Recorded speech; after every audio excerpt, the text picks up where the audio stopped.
오늘 이 시간에는 일본이라는 나라를 뿌리부터 뒤흔들고 있는 거대한 정치적 변화, 이른바 타카이치 혁명에 대해 깊이 들여다보겠습니다.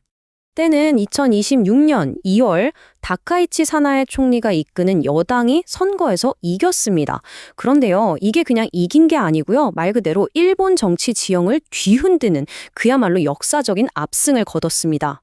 이 승리로 여당은 중의원에서 슈퍼 과반, 그러니까 3분의 2 의석을 차지하게 됐습니다. 이게 어느 정도냐면요. 2차 세계대전 이후에 단일 정당이 이렇게까지 의석을 확보한 건 처음 있는 일입니다. 헌법 개정까지도 가능한 정말 막강한 권력을 손에 쥐었다는 뜻이죠. 다카이치 총리 본인이 이번 선거를 자기 리더십에 대한 직접적인 신임 투표라고 아예 못을 박았거든요. 일종의 승부수였죠. 그런데 워낙 지지율이 높았던 덕분에 이 과감한 승부수가 아주 멋지게 성공한 겁니다. 자, 그럼 유권자들은 도대체 어떤 문제를 해결하라고 그녀에게 이렇게까지 강력한 힘을 실어준 걸까요? 그 시작은 역시 경제 문제입니다. 일본 경제가 지난 30년간 침체기였다는 건 다들 아실 텐데요. 이 차트가 최근의 고통을 아주 잘 보여줍니다.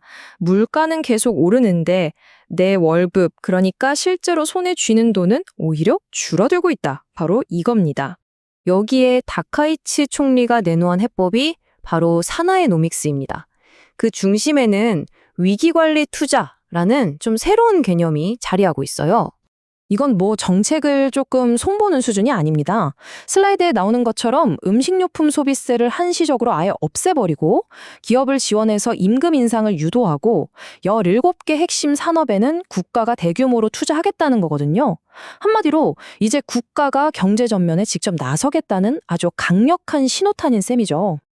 자, 이 야심찬 계획을 실행하기 위한 컨트롤 타워도 만들었습니다. 총리 직속으로 일본 성장 전략 본부라는 걸 새로 만들었는데요. 이게 뭘 의미하냐면 반도체나 AI, 바이오 같은 미래 핵심 산업들을 이제 정부가 직접 나서서 강력하게 이끌고 가겠다는 의지를 보여주는 겁니다. 하지만 이게 정말 위험 부담이 큰 도박이라는 지적도 많습니다. 비판하는 쪽에서는 아니 이렇게 정부가 돈을 많이 쓰면 나라 빚은 어떡할 거냐, 인플레이션 압력은 더 커지지 않겠냐, 또 정부 보조금에 익숙해지면 기업들이 오히려 혁신을 안 할 수도 있다, 이렇게 경고하고 있죠. 그런데 이 변화가 경제에만 머무는 게 아닙니다. 세계 무대에서 일본의 역할 자체를 완전히 바꾸려는 움직임으로 이어지고 있거든요. 이게 일본 안보 정책의 정말 엄청난 대전환입니다. 예전에는 누가 공격하면 그때 가서야 방어한다는 전수방위 원칙이었잖아요. 이게 전후 일본 평화주의의 상징이었는데 여기서 벗어나서 위협이 될 것 같으면 먼저 움직여서 억제하겠다는 적극적 억제 전략으로 바꾸는 겁니다. 물론 말로만 하는 게 아닙니다. 구체적인 행동들이 뒤따르죠. 군사 예산을 목표보다 1년이나 빨리 확 늘리고 국가 안보 전략도 완전히 뜯어고치고 심지어 무기 수출 규제까지 풀어버렸습니다. 자, 여기서 핵심은 이겁니다. 다카이치 총리가 여기서 멈추지 않고 아예 헌법을 바꿔서 자위대를 공식 군대로 인정하려고 한다는 거죠. 심지어 비핵 원칙을 수정할 수도 있다는 말까지 했어요. 이건 일본의 군사적 위상과 역할을 근본부터 바꾸겠다는 뜻입니다. 그러다 보니 국제사회 반응이 어떨까요? 이 슬라이드에 딱 나오죠. 극과 극입니다. 미국 같은 동맹국들로부터는 찬사를 받지만 중국으로부터는 군국주의로 돌아가려는 거냐며 아주 엄중한 경고를 받고 있습니다. 반응이 정말 명확하게 엇갈리죠. 자, 이 다카이치 혁명은 경제와 안보를 넘어서 일본 사회의 모습, 특히 일본에 사는 외국인에 대한 정책까지도 크게 바꾸려고 하고 있습니다. 이 차트를 보시면 아시겠지만 최근 몇 년 사이에 일본에 사는 외국인 인구가 확 늘었거든요. 그러면서 자연스럽게 이민 정책이 아주 중요한 정치적 이슈로 떠오른 거죠. 그래서 정부의 기본 방침이 뭐랄까 180도 바뀌고 있습니다. 예전에는 공생, 그러니까 다 같이 더불어 잘 살아보자는 분위기였다면 이제는 질서와 관리, 즉 규칙과 통제를 훨씬 더 강조하는 쪽으로 명확하게 방향을 틀고 있습니다. 이게 그냥 말만 그런 게 아니고요.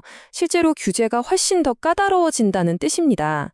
예를 들면 영주권 심사를 할 때 세금은 잘 냈는지 더 깐깐하게 보고 일본 국적을 따려면 거쳐야 하는 체류 기간도 5년에서 10년으로 2배나 늘리는 식이죠. 한마디로 문턱이 높아지는 겁니다. 자, 그럼 이 모든 변화가 일본 국경 안에서만 중요한 문제일까요? 왜 우리까지 이걸 알아야 할까요? 동맹국들 입장에서 보면 지금의 일본은 말 그대로 양날의 검입니다. 안보 면에서는 더 든든한 파트너가 될 수도 있지만 다른 한편으로는 군사적 긴장을 높이거나 역사 문제를 둘러싼 갈등이 더 심해질 수도 있는 위험을 안고 있는 거죠. 결국 우리가 지금 목격하고 있는 건요, 하나의 주요 민주주의 국가가 국가 주도 경제와 민족주의 쪽으로 아주 강하게 방향을 틀고 있다는 거고요. 이게 인도태평양 지역의 힘의 균형, 그리고 반도체 같은 핵심 기술 공급망까지 다 뒤흔들 수 있는 그야말로 거대한 국가적 실험인 셈입니다. 다카이치 혁명이 일본을 완전히 새로운 항로에 올려놓은 건 분명해 보입니다.